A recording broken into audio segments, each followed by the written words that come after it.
Օրեր առաջ 20 օրական շուն էր կծել 1.5 տարեկան փոքրիկին, երեխային հենց իրենց 20 օրական շունն էր կծել։ Կարճ ժամանական շունը սատկել է։ Տարվա ընթացքում բազմաթիվ այսպիսի դեպքերի մասին լսում ենք։ Լինում է նաև հակառակը, երբ մարդն է մահանում։ Տարածված կատաղություն հիվանդությունը սուր վիրուսային զոոնոզ հիվանդություն է։ Այն ունի 100% մահաբերություն, որն ընթանում է սուր նյարդաբանական ախտանշանների համակցությամբ, գերակտիվության դրսևորմամբ կամ կաթվածահարման ախտանշանների համակցմամբ։ Կատաղություն հիվանդության ժամանակ կենդանիները դառնում են անհանգիստ, ագրեսիվ, առաջանում է արտահայտված փրփրախառը քթարտադրություն, դժվարությամբ են սնունդ ու ջուր ընդունում։ Այդ հիվանդությամբ վարակվում են ոչ միայն թափառող եւ վայրի կենդանիները, այլև տան պայմաններում խնամված շներն ու կատուները։ Վարակը կենդանուց մարդուն է փոխանցվում հիվանդ կենդանու հետ անմիջական շփման միջոցով, կծելու, ճանկռելու, նաեւ վարակված կենդանու թքի միջոցով, անմիջական շփման դեպքում եւ այլն։ Հիվանդության գաղտնի շրջանի տևողությունը 10-ից 90 օր է,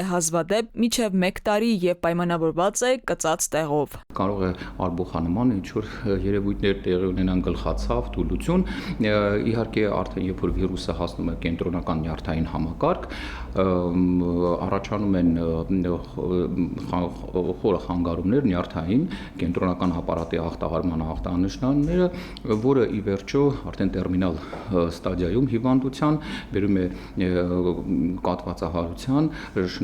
շնչառության կանգի եւ սրտի կանգին, որը բերում է մահվան։ Չախմախչյանի խոսքով կատաղություն հիվանդությունը սպეციფიկ բուժում չունի, կանխարգելիչ պատվաստումները բուժառուի կյանքը փրկելու միակ յուրահատուկ միջոցն են։ Կատաղության դեմ պատվաստանյութը կանխում է հիվանդության զարգացումը 96-ից 98%-ով, սակայն պատվաստումը նվազարդյունավետ է, եթե ներարկումները սկսել են իրականացնել կծելու պահից 14 օր եւ ավելի անց։ Հակամարմինները ի հայտ են գալիս պատվաստումները սկսելուց 2 շաբաթ անց, հասնելով առավելագույնի 30-ից 40 օր հետո։ Տնային կենդանիներին անհրաժեշտ է պարբերաբար պատվաստել, այդ թվում կատաղություն հիվանդության դեմ տարին 1 անգամ։ Խորհուրդ է տրվում անգամ նույնիսկ թույլ ճանգռվածության, կծվածության ժամանակ դիմել անպայման բժշկի, որպեսզի այդ հետագա այդ բուժ միջոցառումները,